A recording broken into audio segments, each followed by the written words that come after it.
नमस्कार AP talk टाइममा स्वागत छ म मनोज जोशी। सिंहदरबारभित्रको अधिकार गाउँ गाउँमा भन्दै स्थानीय निकायमा सम्पूर्ण अधिकार गएपछि आम नागरिकले विभिन्न प्रशासनिक काम लगायत अन्य काममा केही सहज महसुस हुँदै आएको छ। कतै नगरपालिका, कतै वडा, कतै गाउँपालिका, यिनलाई भौगोलिक तथा शासकीय तह पनि भन्ने गरिन्छ। केही गाउँपालिकाले केही राम्रा काम गर्दै आए पनि त्यो अझै अपुग्नै छ। कुरा गर्दैछौँ दोलखाको एक राम्रो कामको सुरुवात गरेको भनिएको नमुना गाउँपालिका मानिँदै आएको सैलुङ गाउँपालिकाबारे। धार्मिक, सांस्कृतिक, पर्यटकीय सम्भावनाको प्रचुर सम्भावना बोकेको सैलुङ देशकै नमुना गाउँपालिका भनियो किन त? यसभित्रका सकारात्मक नकारात्मक कुराहरू के छन् तिनीहरूलाई हामी केलाउने प्रयास गरेका छौँ। गाउँपालिकामा के भएका छन् हामीसँग हुनुहुन्छ दोलखा सैलुङ गाउँपालिकाका अध्यक्ष भरत दुलाल। स्वागत छ सर यहाँलाई। हजुर धन्यवाद। कस्तो छ यहाँलाई? कहिले आउनुभयो काठमाडौँ? हिजो आएको हजुर।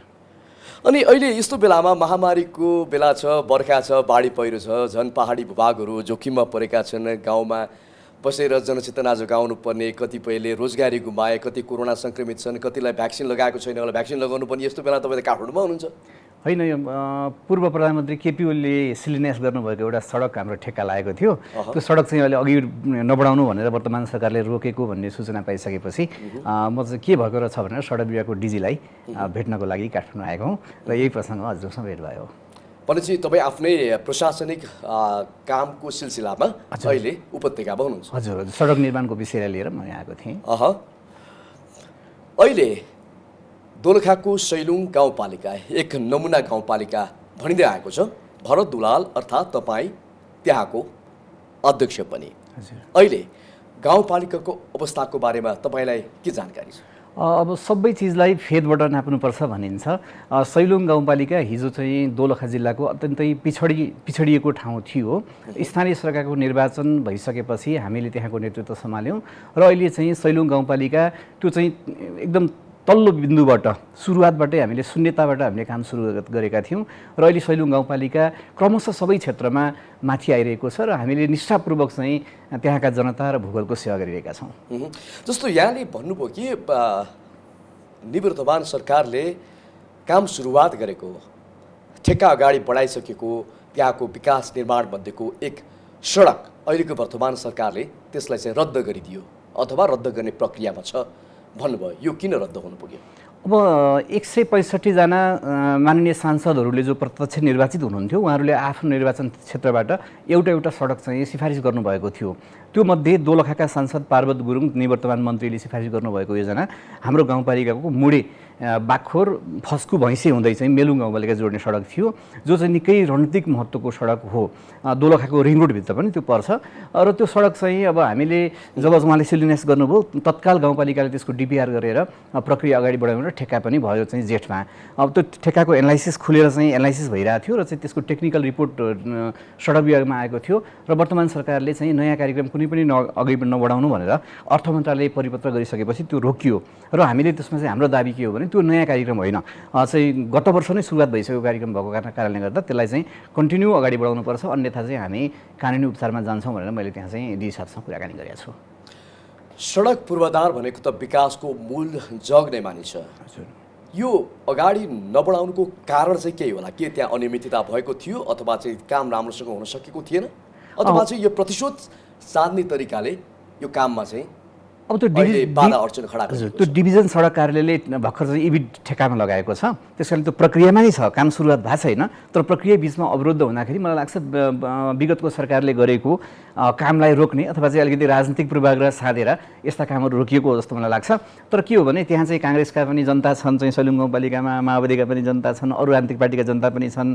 अब म एमालेबाट निर्वाचित भएँ होला, तर चाहिँ के भने एमालेबाट निर्वाचित भएको हिजोको एमालेको प्रधानमन्त्रीले चाहिँ गरेको योजना भनेर त्यो खारिज गरियो भने त्यहाँका जनताका निम्ति त यो त निकै घोर चाहिँ त्यो अपमान पनि हो, घोर अन्याय पनि हो।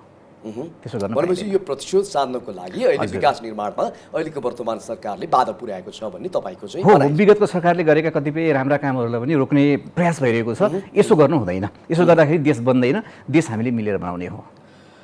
तपाईँ सैलुङ गाउँपालिकाको अध्यक्ष भएपछि गाउँपालिकालाई देशकै एउटा नमुना गाउँपालिका भन्ने गरियो। यो नमुना भनेको के? राम्रो कामको नमुना कि नराम्रो कामको? के गर्नुभयो? राम्रो कामको। जस्तो हामीले चाहिँ हिजो शून्यताबाट सबै कुरा सुरुवात गरेका थियौँ। अहिले यहाँ आइपुग्दाखेरि हामीसँग हिजो अस्पताल थिएन, हामीले चाहिँ 6वटा स्वास्थ्य चौकी थप्यौँ र अस्पतालको निर्माण भइरहेको छ। हिजो हामीसँग चाहिँ राम्रो शिक्षालय थिएन, अहिले 2वटा प्राविधिक चाहिँ विद्यालय हामीले स्थापना गरेका छौँ। हिजो हामीसँग चाहिँ त्यस्ता चाहिँ कृषिमा चाहिँ आधारित चाहिँ 7वटा हामीले चाहिँ कृषिसँग सम्बन्धित चाहिँ साना रस्टिक स्टोरहरू, यो चाहिँ बिउ बिजन सङ्कलन केन्द्रहरू स्थापना गरेका छौँ। 9 करोडको लगानीमा चाहिँ कोल्ड स्टोर निर्माण गरिरहेका छौँ। त्यसै गरी चाहिँ हामीले जस्तो 400 किलोमिटरको चाहिँ बाटोको चाहिँ कच्ची ट्र्याक चाहिँ अहिले खुलेका छौँ। हिजो सैलुङ चाहिँ दूर दराजमा चाहिँ रहेको गाउँपालिका भएकोले काठमाडौँमा कतिपय संदिग्ध गतिविधि भएर त्यहाँ चाहिँ लुक्न जाने ठाउँ थियो। अहिले हामीले प्रत्येक चाहिँ टोलसम्म बाटो पुर्याएका छौँ र राज्यको पहुँचमा मूलधारमा चाहिँ सैलुङ आइपुगेको छ।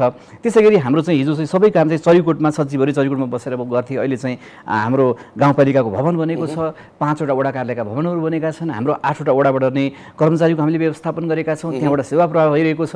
हामीले चाहिँ प्रत्येक वडामा एक-एकजना कृषिको चाहिँ प्राविधिक चाहिँ राखेका छौँ, भेटनरीको प्राविधिक राखेका छौँ। त्यसै गरी चाहिँ अन्य चाहिँ कर्मचारीहरू व्यवस्थापन गरेका छौँ। यी हिसाबले के भनेदेखि जस्तो चाहिँ अब राज्यले चाहिँ एउटा सूचकाङ्क बनायो, त्यो सूचकाङ्कमा चाहिँ सैलुङ गाउँपालिका अगाडि देखियो र चाहिँ अहिले यसलाई हामीले चाहिँ नमुना गाउँपालिका भनेर भनेका छौँ। र सैलुङ पनि हिजो चाहिँ लुकेर रहेको थियो, चाहिँ एउटा त्यो लुकेर रहेको चाहिँ एउटा कोहिनूर थियो, त्यसलाई चाहिँ उजागर गर्ने, त्यसलाई अगाडि ल्याउने काम हामीले गरिरहेका छौँ। कालापानीलाई चाहिँ हामीले चाहिँ एउटा चाहिँ त्यो सैलुङको बेस क्याम्पको रूपमा विकास गरेका छौँ। त्यहाँ चाहिँ नेपालकै चाहिँ विश्वकै ठुलो एउटा चाहिँ किरातेश्वर महादेवको मूर्ति हामीले त्यहाँ स्थापना गरेका छौँ। नेपालको दोस्रो ठुलो पत्थरबाट बनेको बुद्धको मूर्ति त्यहाँनिर भएको छ। 5 करोडको चाहिँ लगानीमा हामी मिनी ग्रेट वाल बनाउँदैछौँ। भनेको यस्ता चाहिँ विकासका चाहिँ जे जति सूचकाङ्कहरू हुन् त्यो भनेको चाहिँ शिक्षाका क्षेत्रमा, स्वास्थ्यका क्षेत्रमा 1000 घरमा हामीले चाहिँ खानेपानीका धारा, एक घर एक धारा चाहिँ पुर्याउनको लागि चाहिँ काम भइरहेको छ। चाहिँ 400-500 घरमा धारा पुगिसकेका छन्। 2वटा ठुला चाहिँ सिँचाइका कुलोहरू चाहिँ यो बिचमा बनेका छन्। यसरी चाहिँ हरेक सूचकाङ्कहरूमा सैलुङ गाउँपालिका अगाडि देखिसकेपछि गत वर्ष चाहिँ तपाईँ के भने प्रदेश सरकारले एउटा चाहिँ उत्कृष्ट गाउँपालिकाको रूपमा हामीलाई पुरस्कृत गर्यो र यो वर्षको चाहिँ यो लिजा मूल्याङ्कन अन्तर्गत चाहिँ गाउँपालिकाहरूमध्ये देशकै चाहिँ पहिलो गाउँपालिकाको रूपमा सैलुङ गाउँपालिका आउन सफल भएको छ। यद्यपि के भने मैले पनि भने फेदबाट नाप्नुपर्छ। अरू हिजै अगाडि थिए, अगाडि होलान्, तर हामी हिजो पछाडि थियौँ, तर आज अरू बराबर सँगसँगै आइपुग्ने अवस्था रहेको छ। त्यस कारणले हामीलाई त्यो पहिचान दिएको जस्तो मलाई लाग्छ। तर सैलुङ गाउँपालिकामा तपाईँले सरकारी बजेटको व्यापक रूपमा अनियमितता गर्नुभएको छ भन्ने छ नि, के हो कुरो? त्यस्तो छैन। बेरोजगारी बढ्यो नि अहिले? होइन, बेरोजगारी यस्तो हो। तपाईँ चाहिँ के भने यो बेरोजगारी बढ्नुको मुख्य कारण चाहिँ के हो भने जस्तो चाहिँ यो महालेखा परीक्षकले जो लेखा परीक्षकहरू पठाउँछ तिनीहरू पूर्वाग्रही भएको कारणले गर्दा, जस्तो चाहिँ यो चाहिँ चोरलाई चौतारी साधुलाई सुली भने जस्तो हाम्रो भएछ के भनेदेखि जस्तो चाहिँ सचिवहरूले चाहिँ सामाजिक सुरक्षा भत्ता जो जेठतिर चाहिँ निकासा हुन्छ उहाँहरूले लानुभयो, बाँड्नुभयो। त्यसपछि के भने त्यसको चाहिँ फिर्ता गर्नु पर्थ्यो। सबै कर्मचारी नयाँ थिए। सङ्घीय सरकारले 3 वर्ष हामीलाई कर्मचारी दिएन, गत वर्ष कर्मचारी दिएको थियो। तिनले प्रक्रिया नजानेको कारणले गर्दा त्यो चाहिँ जुन फिर्ता गर्नुपर्ने पैसा धरौटी खातामा हालिदिनु भएको छ। धरौटी खातामा हालिदिएपछि के भने चाहिँ लेखा परीक्षकले त्यो चाहिँ बार्गेनिङको पोइन्ट बनाउँ उहाँहरूलाई।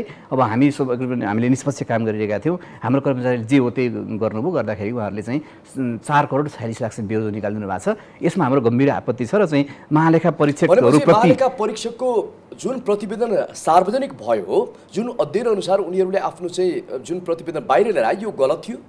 त्यसो मैले भने जस्तो सङ्घीय सरकारले तपाईँ चाहिँ कर्मचारी 3 वर्ष नपठाउने, कर्मचारी पठाउने चाहिँ भर्खरको चाहिँ जस्तो साइन्स पढेको चाहिँ युवालाई तपाईँ के भने लेखाको चाहिँ लेखापाल भनेर पठाइदिएछ। जब उहाँले लेखाको चाहिँ आउँदैन अनि गत वर्ष चाहिँ काजमा चाहिँ तपाईँ लेखाको अर्को कर्मचारी हुनुहुन्थ्यो, उहाँ जानुभयो अनि जानेले चाहिँ व्यवस्थित गरेर नगइदिने, आउनेले के भने नजान्ने भएको कारणले गर्दाखेरि कुन खातामा कुन पैसा जम्मा गर्ने भन्ने कुरा त कर्मचारीले थाहा भएन नि त। त्यसपछि उनीहरूले तपाईँले भन्नुभयो नि यो बार्गेनिङको पोइन्ट छ भन्नुभयो। कस्तो बार्गेनिङको पोइन्ट? होइन, यस्तो भयो जस्तो उहाँहरूले चाहिँ आउनु भयो, यो चाहिँ धरौटी खातामा जम्मा गर्ने होइन, कोर्डिनेटर खातामा जम्मा गर्ने भन्नुभयो। त्यसपछि हामीले त्यसलाई चाहिँ प्रक्रिया मिलाएर त्यो सबै कागजपत्र मिलाएर ल्यायौँ।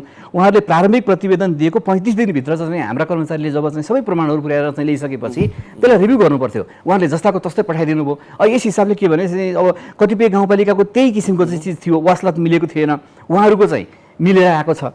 अब हाम्रो चाहिँ के भने जस्तो थियो चाहिँ जस्तो कतिपय कर्मचारी नयाँले वासलात मिलाउन जानेनन्, त्यो चाहिँ त्यो करप्सन होइन, त्यो अनियमितता होइन, त्यो त कर्मचारीको कमजोरी हो नि त, मानवीय कमजोरी हो नि। तालिम दिनु पर्थ्यो नि, कि चाहिँ हामीलाई कर्मचारी राख्न दिनु पर्थ्यो, सङ्घीय सरकारले कर्मचारी पठाउने अनि उहाँलाई तालिम नदिने, उहाँहरू नजान्ने, अनि त्यसको मार चाहिँ हामी जनप्रतिनिधिले खेप्नुपर्छ भन्ने त छैन नि त। त्यस कारणले पछि मिलाएर ल्याएको हिसाब पनि उहाँहरूले चाहिँ के भने त्यसलाई चाहिँ रुजु नगरिदिएको कारणले गर्दा, उहाँहरूले चाहिँ नमिलाइदिएको कारणले गर्दा, नहेरेको कारणले गर्दा बढेको छ। जबकि तिर्नुपर्ने चाहिँ 1 पैसा पनि छैन, असुल गर्नुपर्ने बेरोज 1 पैसा पनि छैन, मात्रै चाहिँ के भने सैद्धान्तिक बेरोज छ भनेको। अब चाहिँ कोलनिकाको खातामा जम्मा गर्नुपर्ने पैसा धौडी खातामा जम्मा गरिदिनु भयो, राजस्व खातामा जम्मा गर्नुपर्ने पैसा धौडी खातामा जम्मा गरिदिनु भयो। त्यो अनियमितता होइन नि त, किनकि एउटा सरकारी खाताको पैसा अर्को सरकारी खातामा परे मात्रै हो। जुन हामीले मिलाएर ल्याइसकेका थियौँ त्यो मिलाएर ल्याएको चिज त महालेखा परीक्षकले को कार्यालयले त्यहाँको चाहिँ लेखा परीक्षकहरूले त मिलाइदिनु पर्थ्यो नि त। भने उहाँले बार्गेनिङ भनेको के भने कतिपयको मिल्यो, हाम्रो मिलेन। अनुगमन गर्न नसक्नु, तपाईँले पनि अध्ययन गर्न नसक्नु, गाउँपालिकाको अध्यक्ष भएर सबै रुजु गर्न सक्नु, तपाईँको कमजोरी भयो नि। यस्तो हुन्छ कि हजुर, जस्तो चाहिँ के हुन्छ भने हामीले गर्ने नीतिगत निर्णय हो, नीतिगत निर्णय हामीले सबै गरिदिउँ, बाँकी काम चाहिँ के भने यो खर्च व्यवस्थापन कर्मचारीले गर्नुपर्ने हो।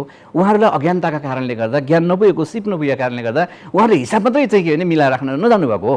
त्यसकै कारणले पछि मिलाएर ल्याइसकेपछि तपाईँ चाहिँ दण्डित गर्नु त राम्रो भएन नि। जस्तो चाहिँ अब हामी जब पुरस्कृत हुने चरणमा थियौँ यो बेला के भने सैलुङ गाउँपालिकामा चाहिँ यति चाहिँ बेरुजो जनप्रतिनिधि खराब भनेर चाहिँ के भने स्थानीय तहलाई बदनाम गर्न खोजेको हो, हामी जस्तो जनप्रतिनिधिलाई बदनाम गर्न खोजेको हो यो देशका चाहिँ निकायहरूले। म सम्मान गर्छु, महालेखा परीक्षक एउटा संवैधानिक आयोग हो, निकाय हो, त्यसलाई सम्मान गर्छौँ। तर उहाँहरू चाहिँ के भने यो चाहिँ यो घोडामा जो चाहिँ हुन्छ नि मत्त घोडामा चढेको चाहिँ यो व्यक्ति जस्तो हुनुभएको छ होइन। यसो त गर्न पाइएन नि। संवैधानिक निकाय भन्दैमा चाहिँ तलका स्थानीय तहहरूलाई, स्थानीय सरकारलाई, जनताको सरकार जो जनताको जीवनसँग जोडिएको छ, जनतासँगै छ, त्यो सरकारलाई बदनाम गर्ने, त्यहाँका जनप्रतिनिधिलाई बदनाम गर्ने भने त यो देशबाट चाहिँ सङ्घीयता असफल बनाउनका निम्ति लेखा परीक्षकहरूले चाहिँ योगदान गरिरहनु भएको छ। त्यो उहाँहरूलाई चाहिँ त्यो उहाँहरूको दायित्व हो कि होइन? दोलखाको प्रत्येक गाउँपालिकामा बेरोजी रकम बढी देखिएको छ हजुर। यो चाहिँ सैलुङ गाउँपालिकामा नि देखियो। यो त महालेखा परीक्षकले उनीहरूले चाहिँ बार्गेनिङ पोइन्ट राखेर यो गलत गरेको त भन्न मिलेन नि त। होइन, हामीले हेरेको जस्तो वासलत नमिलेको भीमेश्वर नगरपालिका बाहेक सबैको वासलत मिलेको थिएन, हामीले त्यो बेला बुझेका थियौँ। तर अब अन्य गाउँपालिकाको चाहिँ हुन सक्छ र होइन। यसो न हजुर के हो भने जस्तो दण्डित गर्ने हिसाबले जस्तो 35 दिन समय किन दिएको, उहाँहरूले प्रारम्भिक लेखा परीक्षण प्रतिवेदन दिनुहुन्छ अनि 35 दिनभित्र सच्याउ हुनुहुन्छ। हामीले सारा प्रमाण 35 दिनभित्र बुझाइसकेपछि त्यसलाई करेक्सन गर्ने कामहरू उहाँहरूको हो नि। त्यो जस्तो केही पनि नहेरिकन फाइनल उहाँले सार्वजनिक गरिदिनु भयो। त्यो त राम्रो भएन नि। यसरी चाहिँ मत हात्ती जसरी चाहिँ के भने महालेखा परीक्षक चाहिँ जे मन लाग्यो त्यही गर्दै हिँड्ने हो, त्यो कारले हिँड्ने भने त भोलि यसले त के छ भने जस्तो चाहिँ मैले अघि तपाईँलाई बार्गेनिङ पोइन्ट भन्यो नि, कतिपयको चाहिँ हेर्ने 35 दिनभित्र हेर्ने, उहाँहरूको चाहिँ बेरोजो घट्ने, तर सैलुङ गाउँपालिकाको नघट्ने भनेपछि के भने सैलुङ गाउँपालिकाले उहाँहरूलाई चित्त बुझाउन सकेन। अनि तपाईँ चाहिँ हामीले उहाँहरूलाई चित्त बुझाउनका निम्ति त हामी भ्रष्ट हुनु पऱ्यो नि, हामी निष्पक्ष हुने, हामी जनताको सेवा गर्ने, अनि उहाँहरूलाई हामी चाहिँ त्यो अवैध हिसाब केही पनि दिन नसक्ने, नदिएको कारणले गर्दा दण्डित हुनुपर्ने भनेर त क्वेसन छ नि त। त्यस कारणले यो विषयमा त म उहाँहरूसँग बहस गर्न सक्छु, कागजपत्र राखेर हाम्रो चाहिँ के भने हिसाब किताब सबै राखेर, हाम्रो कर्मचारी राखेर म महालेखा परीक्षकको कार्यालयसँग डिबेट गर्न सक्छु। तपाईँले चालु आर्थिक वर्षमा कतिवटा योजना तर्जुमा गर्नुभयो र कतिवटा सकाउनु? गत वर्ष हाम्रो 150वटा योजना सकियो, त्यो मध्ये 2टा योजना कार्यान्वयन भएन। त्यसको कारण के थियो भने एउटा ठेक्का लाग्यो, यही अहिले जुन सडक ठेक्का लाग्यो त्यसमा नि पैसा थियो, थोरै 15 लाख पैसा थियो। योजना तर्जुमा गर्नुभएको कतिवटा थियो? 167 150वटा थियो, 150। त्यो मध्ये 2टा कार्यान्वयन भएन गत वर्ष। यो वर्ष यसपालि चाहिँ अलिकति साना योजनाहरू जस्तो 4 वर्ष हामीले ठुल्ठुला योजना त गऱ्यौँ, यो चाहिँ अन्तिम वर्ष पनि हो, जनताका साना साना कामहरू पनि गर्नुपर्छ भनेर यसपालि झन्डै 200 योजना चाहिँ हामीले तर्जुमा गरिसकेका छौँ र यो कार्यान्वयन प्रक्रियामा छ। अब जस्तो यहाँले यति भन्दा भन्दै पनि राम्रा कामको बिचमा धेरै नकारात्मक कुराहरू पनि आउँछन्, तालीको बिचमा यहाँले गाली पनि पाउनु भएको छ। यहाँलाई कहिलेकाहीँ यहाँले सरकारी रकमको दुरुपयोग मात्रै गर्नुभयो, गाउँपालिकामा अहिले पनि भरपर्दो यातायातको सेवा छैन, ग्रामीण भेगका जो स्थानीय नागरिकहरू छन्, स्थानीय कृषकहरू छन्, उनीहरूले त्यहाँ उब्जाएको तरकारी एउटा बजारसम्म लिएर आएर नि बेच्न पाउँदैन, त्यहाँको अवस्था दयनीय छ। सडक स्तरोन्नतिको नाममा यहाँले बजेटको व्यापक चरम दुरुपयोग गर्नुभएको छ भन्ने यो त आशंका मात्रै हो। जस्तो हामीले के छ भने हामीले 400 किलोमिटर सडक निर्माण गरेका छौँ, सडकको अवस्था अझै पनि दयनीय छ। तपाईँ के बुझ्नु पर्यो भने नि चाहिँ स्थानीय सरकारको जम्मा चाहिँ रकम कति हुन्छ? 1500 करोड होइन हामीले, जबकि एउटा सडकलाई 1 किलोमिटर पिच गर्नु पर्यो भने 2 देखि 3 करोड लाग्छ। तपाईँ 1500 करोड चाहिँ पैसाले वर्षमा बाँड्न पाउने पैसाले हामीले चाहिँ 400 किलोमिटर सडकलाई चाहिँ निर्माण गरेका छौँ, 7 मिटर चौडा बनाएका छौँ, 2टा सडक चाहिँ टेन्डर प्रक्रियामा छन्। तपाईँ अब ठेकेदारले काम गर्दैन, प्रदेश सरकारले टेन्डर चाहिँ आह्वान गर्यो, उसले चाहिँ ठेकामा लगाएको छ, काम गर्दैन, त्यसको दोष हामी लिन सक्छौँ। सङ्घीय सरकारले तपाईँ चाहिँ ठेकाउने प्रक्रियामा चाहिँ गएको छ, सङ्घीय सरकारले चाहिँ बजेट रोकिदिन्छ, त्यसको दोष चाहिँ हामी बेहोर्न सक्छौँ। हामीले जे जति गर्नुपर्ने हो त्यो गरेका छौँ। इतिहासमै तपाईँ के भने मैले अघि पनि भने त्यस्तो दुर्जा ठाउँमा जहाँ चाहिँ ठिक छ बर्खाको बेलामा हिलो होला, किन जस्तो चाहिँ पहिला हामीले कटिङ गऱ्यौँ, त्यो महत्त्वपूर्ण काम हो। अब बिस्तारै स्तरोन्नति गर्छौँ, त्यसपछि हाम्रो स्रोत साधनले भ्याएसम्म हामी सङ्घीय सरकार प्रदेश सरकारसँग समन्वय गर्दै के भने त्यसलाई पिच प्रक्रियामै जान्छौँ। किन हिजो सडक थिएन, आज सडक चाहिँ कच्ची ट्र्याक भने पुगेको छ, त्यो खन्नका निम्ति कति गाह्रो होला भन्नुहोस् त। कति मान्छेसँग लडाइँ गर्नु पर्ला, कति मान्छे झगडा गर्नु पर्यो होला, मान्छेका निजी जग्गाहरू गएका छन्, त्यो काम त भएको छ नि त। त्यस कारण भएको कामलाई नदेख्ने एकैचोटि काठमाडौँ मैले हेरिरहेको छु, म काठमाडौँ अहिले आएको छु, यहाँका चाहिँ यहाँ कति बाटो पिच भएको छैन, देशको राजधानीमा बाटो पिच भएको छैन, अनि सैलुङ जस्तो दूर दराजमा चाहिँ बाटो किन पिच गरिनस्, होइन बाटो किन चाहिँ यो चाहिँ सडक के अरे मोटरेबल भएन, किन चाहिँ यातायातका साधन चलेनन् भनेर चाहिँ खेद्न पाइन्छ। मेरो स्रोत साधन कति हो त, मैले गर्न सक्ने। तपाईँ कसको जनप्रतिनिधि? म त्यहाँको जनताको जनप्रतिनिधि। तर तपाईँले गाउँपालिकामा आफू नजिकका कार्यकर्ता, नेता कार्यकर्ता लगायत त्यहाँका सम्बन्धित पार्टीसँग जो आबद्ध छन् ती व्यक्तिहरूको भलोको लागि, उनीहरूलाई खुसी पार्नको लागि आफ्नै ढङ्गबाट मनमानी ढङ्गले काम गर्दै हुनुहुन्छ, सत्य हो? त्यस्तो होइन। जस्तो तपाईँ हेर्नुभयो भने हाम्रा चाहिँ 65वटा कार्यपालिका मिटिङ बसेका छन्, ती सबै सर्वसम्मत भएको छन्। 9वटा हामीले चाहिँ गाउँसभा सम्पन्न गऱ्यौँ, ती सबै सर्वसम्मत भएको छन्। जबकि त्यहाँ काङ्ग्रेसका को चाहिँ तर्फबाट निर्वाचित चाहिँ जनप्रतिनिधि हुनुहुन्छ, उहाँ हामीसँग बसेका छौँ, डिबेट गरेका छौँ, छलफल गरेका छौँ, साझा निष्कर्ष निकालेका छौँ, अनि त्यसपछि एउटा प्रक्रियामा चाहिँ गाउँसभा सकेका छौँ, हामी सूचना निकाल्छौँ, हामीले चाहिँ योजना कार्यान्वयन गर्दा के चाहिँ अधिकांश उपभोक्ता समितिबाट गरेका छौँ, कतिपय ठेक्काबाट भएका छन्, उपभोक्ता समिति बस्दाखेरि साझा चाहिँ भेला गरेर गरिन्छ। त्यहाँ चाहिँ के भने काङ्ग्रेस एमाले होइन कसको कार्यकर्ता कोसँग नजिक भने हेरिँदैन, जो चाहिँ उपभोक्ताहरू जम्मा हुन्छन्, उपभोक्ताहरू जम्माबाट उहाँहरूबाट चाहिँ उहाँहरूकै सहमतिमा चाहिँ के भने उपभोक्ता समिति बन्छ, त्यो उपभोक्ता समितिले कार्यान्वयन गर्छ र चाहिँ गाउँपालिकाले भुक्तानी दिन्छ। यसमा तपाईँ कसरी मेरो नजिकका कार्यकर्ता खुसी पार्ने काममा मात्रै तपाईँ आफू चाहिँ अगाडि बढ्नुहुन्छ, अरूले चाहिँ बढी प्राथमिकता दिनुहुन्न भन्ने कुरा होइन। तपाईँ हेर्नु एनालाइसिस गर्नु भने झन्डै हामीले 800 योजना सम्पन्न गऱ्यौँ होला, साना ठुला गरेर। होइन, राम्रा काम पनि गर्नुभएको छ, राम्राका बिचमा ताली पाउनुहुन्छ, नराम्राका बिचमा तपाईँले गाडी पनि होइन। हामीले नराम्रो गरेको छैन। म एकदमै डिबेट गर्न हेर्नुहोस् नि, म खुल्ला चाहिँ के भने डिबेट गर्न तयार छु, होइन, म चाहिँ सवाल जवाफ गर्न तयार छु। हामीले कुनै पनि चाहिँ के भने कसैलाई अन्याय गरेका छैनौँ। एउटा प्रक्रियामा भएका छ सबै चिजहरू, विधि प्रक्रियाभित्र चाहिँ सबै कहिले काङ्ग्रेसका मान्छे पऱ्यो होलान्, आयो होलान्, किन चाहिँ यो दलीय व्यवस्थामा मान्छेको आफ्नो आस्था हुन्छ, कहिले माओवादीका मान्छे उपभोक्ता समितिमा आयो होलान्, कहिले एमालेका आयो होलान्, कहिले स्वतन्त्र आयो होलान्, नागरिकहरू आयो होलान्, त्यो त उहाँहरूको स्वायत्त अधिकार हो। एउटा विधि प्रक्रियाभित्र को पर्छ त्यसलाई मैले हेर्दिनँ। र मलाई के थाहा छ भने म अहिले गाउँपालिकाको अध्यक्ष हुँ, म एमालेको मात्रै अध्यक्ष होइन, म काङ्ग्रेसको मात्रै अध्यक्ष होइन, म सबैको हुँ। 30,000 मेरा नागरिकहरू छन्, तिनीहरूको म साझा मान्छे हुँ र मैले त्यो ढङ्गले काम गरेको छु। यसरी निष्पक्ष हुँदा बरु कहिलेकाहीँ मेरै पार्टीका मान्छेबाट मैले चाहिँ विभिन्न चाहिँ होइन अप्ठ्यारो चाहिँ खेपेको छु। त्यस कारणले गर्दा के भने यो चाहिँ कोही मान्छेलाई हुन्छ नि, यो मान्छे त्यस्तो हो नि। तपाईँ के देखिन्छ भने अहिले हिजो सर्वदलीय संस्कारमा भाँडेर खाएकाहरू अहिले हामीले त्यसलाई रोकिदिएका छौँ। रोकिदिएपछि मान्छेको हिजोको त्यो चाहिँ आश्रय चाहिँ खलबलिएको छ, जसको कारणले गर्दा अनेकन आरोप लाउँछन्। कुनै पनि आरोप लाउँदैमा तपाईँ के भने त्यो त सही हुन सक्दैन नि, त्यसलाई पुष्टि गरौँ न। राज्यका निकायहरू छन्, हतियार छ, होइन। पछिल्लो समयमा सुशासन, पारदर्शिता, निष्पक्षताको कुरा गर्ने तपाईँ लगायत अरू नेता कार्यकर्ता पार्टी त नाङ्गे झारको अवस्थामा पुगेको छ नि। कसरी त्यस्तो यस्तो सबैले एउटा डालमा हालौँ न, खराब पनि होलान्, असल पनि होलान्। हामीले असल काम गरेका छौँ। म चाहिँ मेरा प्रत्येक कामप्रति होइन म जवाबदेही छु र म सार्वजनिक रूपमा बहस गर्न तयार छु कि सैलुङ गाउँपालिकाको कुन योजनामा, कुन ठाउँमा, कुन निर्णयमा हामीले अन्याय गऱ्यौँ। सबले न्याय गरेका छौँ। हामी आफू बरु चाहिँ प्रताडित भएर, आफू अपमानित भएर, आफूले दुःख गरेर, पसिना बगाएर हामी दिनरात, मेरो कुनै पेसा छैन, मेरो कुनै व्यवसाय छैन, म चाहिँ 24 घन्टा त्यहाँको सैलुङ, त्यहाँको जनताको चाहिँ हितमा सोचिरहेको हुन्छु, काम गरिरहेको हुन्छु, क्रियाशील भइरहेको हुन्छु, होइन। मेरो चाहिँ जीवनस्तर हिजो जस्तो थियो आज त्यस्तै छ। किन म पनि तपाईँ के भने जस्तो चाहिँ मसँगै राजनीति गरेका मान्छेहरूको काठमाडौँमा चाहिँ घर गाडी छ, तर मेरो तपाईँ हेर्नुहोस् न, छानबिन गरौँ न। तपाईँभित्रकै त्यहाँ नेकपा एमाले सैलुङका प्रतिनिधिहरूले तपाईँकै विरुद्धमा किन बोल्छन् त? अब हेर्नुहोस् हजुर, केपी ओलीका विरुद्ध किन बोले, प्रचण्डका विरुद्ध किन बोले? प्रचण्ड हिजो 17,000 मान्छेको त्यत्रो बलिदान गरेर आएन, त्यत्रो अरबौँको सम्पत्ति क्षति गरेर आएन, किन केस बनाउन सक्नु भएन? केपीओले राम्रो काम गर्दा गर्दै चाहिँ मादन बेलहरू लगायत चाहिँ लगाएर किन चाहिँ सत्ता हस्तान्तरण भनेको के हुन्छ भने हामीले राम्रो काम गर्दा गर्दै पनि होइन यसो त तपाईँ के भने हामीले राम्रो काम गऱ्यौँ यो दलीय व्यवस्था हो स्वाभाविक रूपमा के भने अब म लोकप्रिय भइसकेपछि हामीले राम्रो काम गरिसकेपछि त अरूलाई गाह्रो होला भोलि चुनाव जितिँदैन भन्ने लाग्यो होला त्यस कारण अनेकन ढङ्गले आरोप लाउनुहुन्छ होइन खुइल्याउने प्रयास गर्नुहुन्छ तर जनताले बुझेका छन् सैलुङका जनताले हिजोभन्दा आज धेरै परिवर्तन भएको ड्रास्टिक परिवर्तन भएको महसुस गर्नुभएको छ हजुर एकचोटि फिल्डमा जानुहोस् मैले यो कुरालाई 2-3 पटक भने तपाईँले राम्रो काम गर्नु भएको छ ताली पनि पाउनु भएको छ केही कुरामा गाली पनि पाउनु भएको छ यो कुरा मैले 3-4 4 अहिलेसम्म भनिसकेँ आरोप हो र त्यो चाहिँ कल्पित हो मैले कुनै पनि स्वीकार्नु होइन मैले गरेकै छैन गर्न नसकेका कामहरू छुटेका कामहरू मैले त्यो गल्ती अथवा चाहिँ मेरो आँखा नपुगेका मैले गर्न नसकेका कामहरू त्यो ती त छन् होला नि त केही कुरा त तपाईले स्वीकार्नु पर्यो सुन्नुहोस् न के छ भने जस्तो अब कतिपय हाम्रा चाहिँ हुन्छ हाम्रो स्रोतले नपुगेको सामर्थ्यले नपुगेको होइन चाहिँ कारणले गर्दा कतिपय कामहरू छुट्यो होला नि तर के हुन्छ भने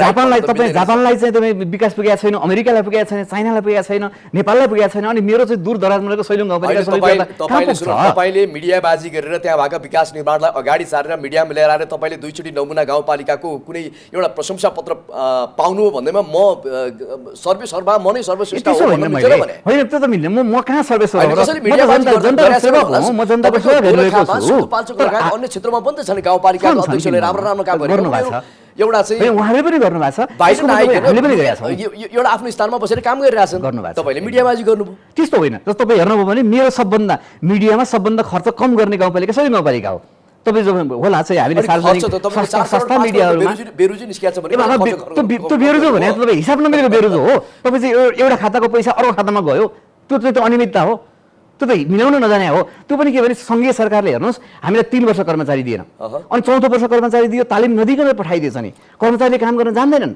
हामीले चेन्ज गर्न पाउँदैनौँ प्रमुख प्रशासक अधिकारी तपाईँ चाहिँ सङ्घीय सरकारले तोक्छ तपाईँ हामीप्रति जवाबदेही हुँदैन सङ्घप्रति जवाबदेही हुन्छ अनि त्यसको जिम्मेवारी सैलुङ गाउँपालिकाले लिन सक्छ त्यसको जिम्मेवारी स्थानीय तहले लिन सक्छन् त्यस कारणले गर्दा मेरो के आग्रह हो भने सङ्घीय तहलाई बलियो बनाउने हो भने प्रमुख प्रशासकीय अधिकृत हाम्रो गाउँसभाले हाम्रो कार्यपालिकाले त्यहाँ भएका कर्मचारी मध्येबाट छान्न पाउनुपर्छ त्यसपछि भनेपछि तपाईँ र प्रमुख प्रशासकीय अधिकृतको कुरा मिल्दैन भने उहाँहरू हामीप्रति जवाबदेही हामी जनतासँग एउटा प्रतिबद्धता गरेका हुन्छौँ उहाँहरू के भने उहाँहरूलाई त्यसलाई चाहिँ ध्यानै दिनुहुन्न उहाँहरू त्यसप्रति प्रतिबद्धै हुनुहुन्न उहाँहरूलाई गाउँपालिका सफल बनाउने कुरासँग मतलबै छैन किन उहाँहरू 1 वर्ष एउटा गाउँपालिका गयो अर्को वर्ष अर्को गाउँपालिका गयो तपाईँ सुदूरपश्चिमको मान्छेलाई सुदूरपूर्वको मान्छेलाई काठमाडौँको मान्छेलाई सैलुङ गाउँपालिकामा के मतलब त्यहाँको जनताको बारेमा के मतलब त्यहाँको गाउँपालिका सप्रेस कि बिग्रेस उहाँ के मतलब कसलाई मतलब हुन्छ भन्दा हामी जनप्रतिनिधिलाई मतलब हुन्छ किनभने हामी जनतासँग यो कसम खाएर आएका छौँ हामीले भोटमा आएका छौँ हामीले घोषणापत्र चाहिँ देखाएका छौँ त्यो कुराप्रति त हामी जवाबदेही हुन्छौँ नि त अनि अब के हुन्छ भने सङ्घीय सरकारले कर्मचारी पठाउने अनि हामी एउटा कुरा गर्न खोज्ने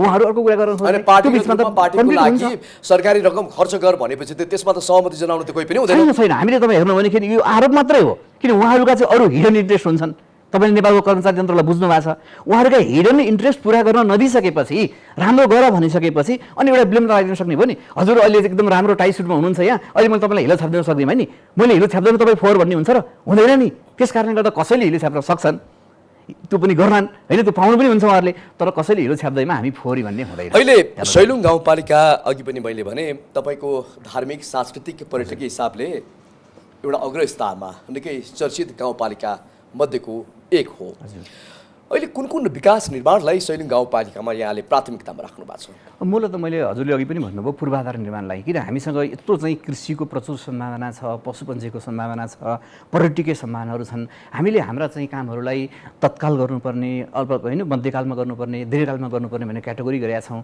र चाहिँ अब कतिपय दीर्घकालीन कामहरूको हामीले सुरुवात गरेका छौँ जो चाहिँ मैले पर्यटन क्षेत्र हाम्रो दीर्घकालीन समृद्धिको आधार हो सैलुङको त्यसको कामको सुरुवात गरेका छौँ अनि जस्तो चाहिँ तत्काल गर्नुपर्ने मध्यकालीन हाम्रो समृद्धिको आधार भनेको कृषि हो पशुपन्छी क्षेत्र हो वन जङ्गल हो होइन त्यसलाई हामीले व्यवस्थापन गरिरहेका छौँ मैले अघि पनि नेपालको पहिलो गाउँपालिका हो तपाईँ प्रत्येक वडामा हामीले 2-2 जना प्राविधिक राखेका छौँ त्यो त अरूले गरेका छैन नि त्यो सैलुङ गाउँपालिका हो नि त्यसको लागि त कठिन भयो होला नि हामीले सबै चिज निष्पक्ष गरेका छौँ हामीले आयोग लिएर हाम्रो त्यहाँको हाम्रो आन्तरिक चाहिँ के भने तपाईँ चाहिँ त्यो पदपूर्ति व्यवस्थापन समिति छ त्यो समितिमा निष्पक्ष लिखित परीक्षा लिएर इन्टरभ्यू लिएर चाहिँ पूर्वका पश्चिमका जहाँसुकैका मान्छे आएर छन् सैलुङ गाउँपालिकाको अध्यक्ष मात्रै हो मेरो मेरो मेरो अहिले 3 पुस्ताभित्र मैले न कार्यालय सहयोगी मेरो कोही मान्छे छ न मैले कुनै कर्मचारीको करारमा भर्ती गरेका छु मेरा मान्छे थिएनन् होइन नि त त्यो त्याग गरेका छौँ हामीले त्यो सेक्रिफाइस गरेका छौँ जो निष्पक्ष ढङ्गले चाहिँ योग्य छ किन त्यो संलग्नहरूमध्ये जो योग्य हो त्यो योग्यहरूले काम गर्नु भएको छ त्यसको रिजल्ट देखिन थालेको छ कृषिमा चाहिँ भनेपछि त्यहाँ सकारात्मक अब परिवर्तन देखिएको विशेष छ। त हामीले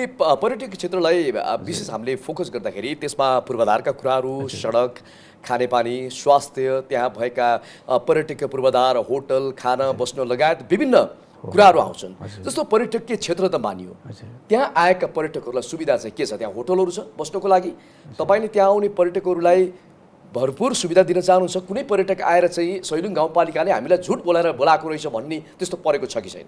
यस्तो छ हजुर, जस्तो पहिलो वर्षै हामीले अघि पनि भने मैले कालापानीसम्म 1 करोड गाउँपालिकाको आफ्नो पैसा खर्च गरेर हामीले पहिलो वर्ष कच्ची ट्र्याक बाटो पुर्यायौँ। त्यसपछि दोस्रो वर्ष त्यसलाई स्तरोन्नति गऱ्यौँ। त्यसपछि त्यहाँका चाहिँ तपाईँ त्यो बत्ती थिएन हेर्नु चाहिँ नि, तपाईँ त्यत्रो चाहिँ झन्डै चाहिँ 8-10 किलोमिटर हाई टेन्सन लाइन चाहिँ लगेर अहिले चाहिँ सैलुङसम्म बत्ती पुगेको छ।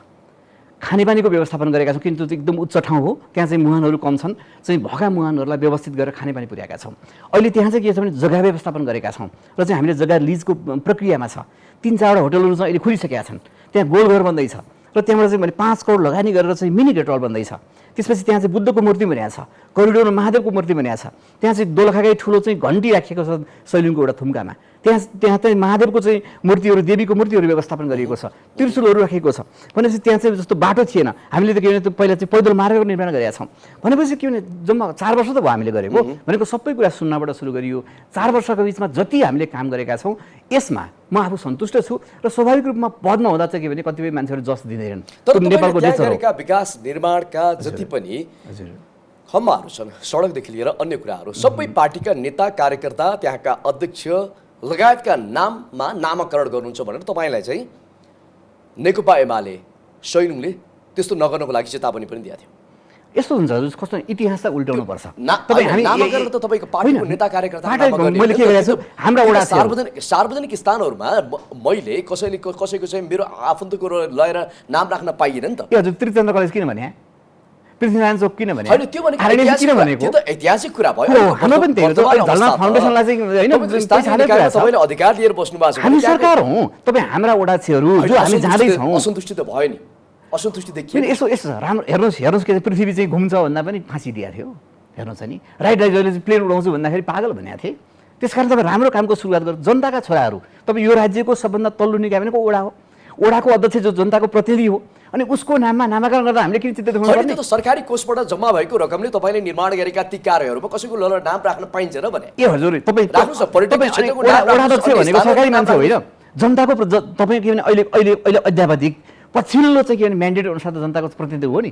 जनताको प्रतिनिधिलाई सम्मान गर्ने कुरा जनतालाई सम्मान गरे होइन।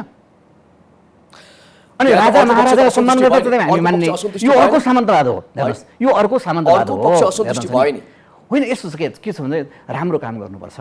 गर्दा के हुन्छ भने तपाईँ भिडको पछि लाग्ने होइन नि। हेर्नुहोस्, राम्रो काम गर्नुपर्छ। इतिहासमा होला नि त, तपाईँ पट्टि चाहिँ फुटेका वडाक्षहरू भनेको तपाईँ चप्पल लाएर हिँड्ने ती जनताका तल्लो स्तरका प्रतिनिधिहरूका चाहिँ तिनको चाहिँ इतिहास कायम गर्नका निम्ति, तिमीले गरेको दुःखलाई सम्मान गर्नका निम्ति, जसले चाहिँ के भने सैलुङ गाउँपालिका निर्माणका निम्ति सधैँ साथ समर्थन गरेका छन्। एकताबद्ध त्यो काङ्ग्रेसका मान्छेको नाममा पनि छ। काङ्ग्रेस वडा चाहिँ 2जना हुनुहुन्छ, उहाँहरूको नाममा पनि छ। एकजना काङ्ग्रेसको चाहिँ वडा सचिव उहाँको नाममा पनि छ। तपाईँले राम्रो काम गर्नुभएको छ, नमुना गाउँपालिका बनाउनु भएको छ।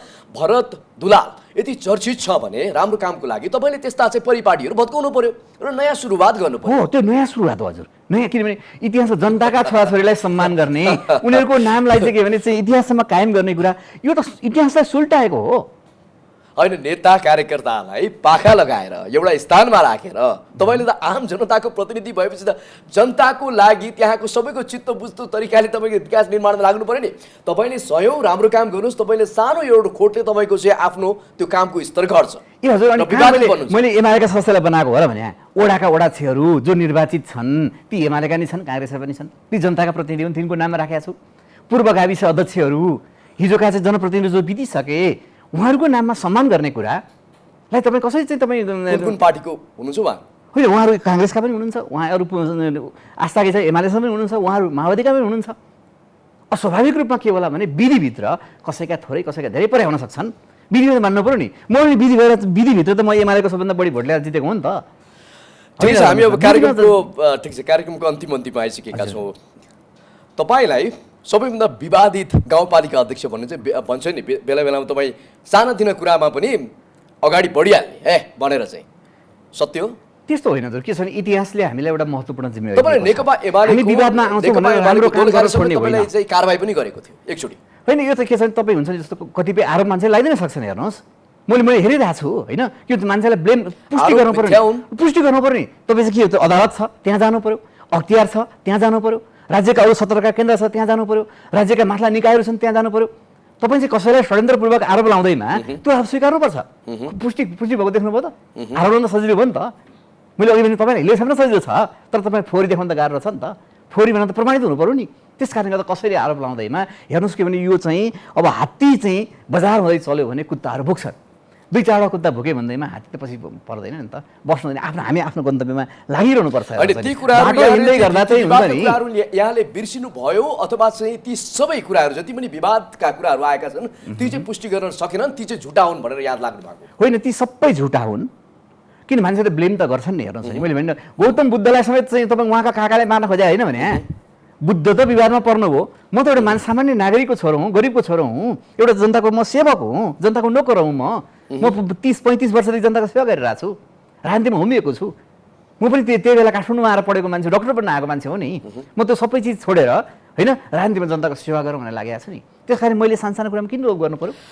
अब अन्तिममा यहाँले सैलुङ गाउँपालिकालाई अझ योभन्दा राम्रो सबैभन्दा सकारात्मक काम गरेको एउटा साँच्चीकै नेपालभरिको अब अर्को तपाईँले अवार्ड थाप्नको लागि योजनाहरू के छन्?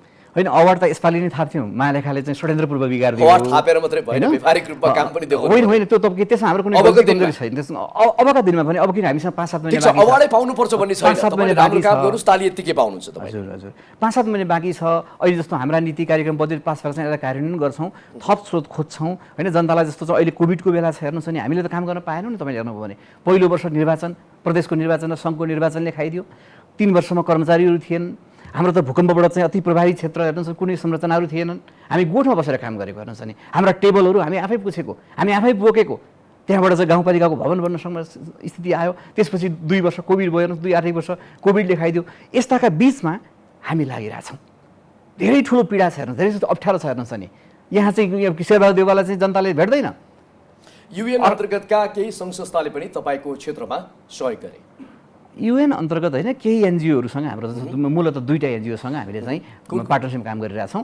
एउटा चाहिँ तपाईँ सिडिएफ भन्ने छ, जसले खानेपानीका क्षेत्रमा हामीसँग पार्टनरसिप गरिरहेको छ। अर्को आरआरएन भन्ने छ, त्यसले चाहिँ कृषिको क्षेत्रमा त्योसँग हामीले पार्टनरसिप गरेर काम गरिरहेका छौँ। त्यसो हुँदा मैले यस्ताका अप्ठ्याराका बिचमा, किन सहज होइन हेर्नुहुन्छ नि, केही पनि थिएन नि त हिजो त। हिजो चाहिँ के भने सैलुङ गाउँपालिकाको सबै जनता चाहिँ चरीकोट आउनु पर्थ्यो। हिजो सदरमुकामबाट सञ्चालित स्थानीय निकायलाई आज स्थानीय तहको रूपमा विकास गर्नको लागि त हामीले कति धेरै सङ्घर्ष गऱ्यौँ, कति पसिना बगायौँ, कति रगत बगायौँ, कति अपमान सहयौँ। हेर्नुहोस् निरन्तरता दिनुहुन्छ, यो प्रतिबद्धता हो। मेरो चाहिँ म जहाँ रहे पनि, किन म हिजो पनि राजनीतिमा थिएँ, म त्यहाँ सैलुङ गाउँपालिका अध्यक्ष भए पनि नभए पनि म चाहिँ मेरो जीवन रहेसम्म, राजनीतिमा रहेसम्म म जहाँ बसेर पनि जनताको सेवा गर्छु। हेरेर बसेका दर्शकलाई अन्तिममा के भन्न चाहन्छु एकदम छोटो? म सबै दर्शक महानुभावहरूलाई के आग्रह गर्न चाहन्छु भने सबै राजनीतिक नेताहरू खराब छैनन्। खराब बनाउने कोसिस गरिएको छ, त्यो पनि उद्देश्य सहित हेर्नुहोस् नि। त्यहाँ लाभ नपाएको कारणले गर्दा, चलखेल गर्न नपाएको कारणले गर्दा, आफ्ना मान्छेहरू भर्ती गर्न नपाएको कारणले गर्दा अरूलाई ब्लेमिङ गर्ने, अरूलाई आरोप लगाउने चलन छ। हामी काम गरिरहेका छौँ। धेरै स्थानीय तहका 700 चाहिँ तपाईँ 53वटा स्थानीय तहहरूमध्ये सबैजसो अधिकांश स्थानीय तहका चाहिँ जनप्रतिनिधिले राम्रो काम गर्न कोसिस गरिरहनु भएको छ। उहाँहरूलाई हामीले चाहिँ के भने प्रोत्साहित पनि गर्नुपर्छ। हतोत्साही गर्ने होइन नि, राम्रो काम गर्दा गर्दै हतोत्साही गर्नु हुँदैन। निराश नबन्नुहोस्। तर चाहिँ के भने म फेरि भने प्रदेश तह, यो संहितामा प्रदेश तह काम छैन। प्रदेश तहलाई खारेज गर्नुपर्छ, स्थानीय तहलाई बलियो बनाउनुपर्छ, सङ्घीय सरकारलाई अझै सुस्त गर्नुपर्छ। र चाहिँ के भने जिल्ला विकास समितिलाई, त्यो जिल्ला समन्वय समिति छ अहिले, त्यसलाई चाहिँ के भने अलिकति अनुगमनको काम, नियमनको काम त्यसलाई बढाइदिने, स्थानीय तहलाई अधिकार थपिदिने, सङ्घीय सरकारले ठुला मेगा आयोजनाहरू निर्माण गर्ने हो भने यो देश चाहिँ के भने यो सङ्घीयता देशका निम्ति वरदान हुनसक्छ। यदि चाहिँ के भने प्रदेशले चाहिँ बिचौलियाको काम गर्ने हो भनेदेखि चाहिँ स्वाभाविक रूपमा के भने सङ्घीयता फेल हुनसक्छ। यत्रो धेरै मान्छेहरूको चाहिँ रगत पसिना, जीवन जवानी होइन चाहिँ यत्रो कुर्बानी गरेर प्राप्त भएको व्यवस्थालाई हामी सबैले जगेर्ना गर्नु हाम्रो दायित्व हो। सबैजना मिलेर काम गरौँ। म सबै देशवासी, आमा बुवा, दाजुभाइ, दिदीबहिनीहरू सबैलाई आग्रह गरौँ। हामी मेहनत गरिरहेका छौँ, कोसिस गरिरहेका छौँ, स्रोत छैन, हाम्रो सामर्थ्य छैन, सिकिरहेका छौँ। त्यस कारणले गर्दा सबै चिज एकैचोटि प्राप्त हुँदैन। हुँदैन, निराश नहुन र चाहिँ उत्साही भएर अझ चाहिँ के भने एकताबद्ध भएर काम गर्नका निम्ति म सबैलाई हार्दिक अनुरोध गर्दछु। यहाँसम्म आएर आफ्ना महत्त्वपूर्ण भनाइ राखिदिनु भयो, त्यसको लागि यहाँलाई धेरै धेरै धन्यवाद। सैलुङ गाउँपालिकालाई यो AP1 टेलिभिजन जस्तो महत्त्वपूर्ण सञ्चार माध्यममा सैलुङ गाउँपालिकालाई स्थान दिएर हिजो जो चाहिँ एकदम कोहिनूरको रूपमा चाहिँ लुकेर बसेको थियो त्यो स्थानीय तहको चाहिँ अध्यक्षलाई तपाईँहरूको मिडिया मार्फत चाहिँ यसरी देशव्यापी रूपमा सार्वजनिक हुने जुन मौका दिनुभयो त्यसका निम्ति म AP1 टेलिभिजन र मनोज सरलाई धेरै धेरै धन्यवाद दिन चाहन्छु। धन्यवाद, नमस्कार। नमस्कार दर्शकवृन्द, आज हामीले कुराकानी गऱ्यौँ दोलखाको सैलुङ गाउँपालिका मात्रै नभएर समग्र दोलखामा रहेका अन्य गाउँपालिका लगायत विभिन्न गाउँपालिकाले गर्नुपर्ने कामहरू के हुन् र सैलुङ गाउँपालिकाले दिएका शिक्षाहरू, जस्तो कि सैलुङ गाउँपालिकाले राम्रो काम गरे बापत दुई पटक प्रशंसा पत्र उहाँहरूले पाइसक्नु भएको छ। त्यही अनुसार अन्य गाउँपालिकाले पनि काम गर्दै जानुपर्छ र आम नागरिकले त्यहाँबाट पाउने सेवा सुविधामा सर्वसुलभ तरिकाले आफ्नो सेवा लिन पाउनुपर्छ भन्ने कुरा छ। र गाउँपालिकाका भित्र रहेका राम्रा काम, नकारात्मक काम, गरेका कामहरू, आयोजनाहरू के छन्, त्यहाँको विशेष मौलिक कुराहरू के हुन् लगायतका विभिन्न कुराहरूलाई हामीले जोड्ने मौका पायौँ। हामीसँग हुनुहुन्थ्यो दोलखाका सैलुङ गाउँपालिकाका अध्यक्ष भरत दुलाल। AP1 हेर्दै गर्नुहोला। नमस्कार।